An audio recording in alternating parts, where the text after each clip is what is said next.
خبر کندوز کې د سپین زر شرکت تولیداتو کې څلوېښت سلنه ډیر والی راغلی. نور حال را سره په ویډیو کې وګورئ. په سلامونو مخارک علیکم. په کندوز کې سپین زر دولتي شرکت عوایدو کې ډیر والی راغلی دی.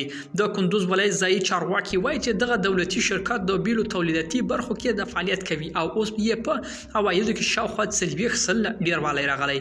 د سپین شرکت مسؤلین وایي چې په د شفافیت پر راتګ سره دغه شرکت عوایدو ټولو منظم شوي دي او هڅه کوي چې په دغه برخه کې لا ډیر شفافیت راشي او عواید پراخ شي.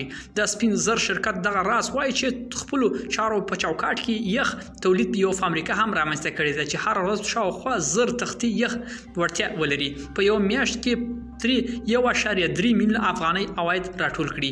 ملګرو دا و زموږ چمتو شوی ویډیو. که تاسو دې ویډیو په اړه کوم نظر پیشنهاد لرئ موږ سره په کومنټونو کې شریک کړئ او د لا ښکلو ویډیوګانو لپاره له موږ سره پاتې شئ. تر بیا ښې چارې.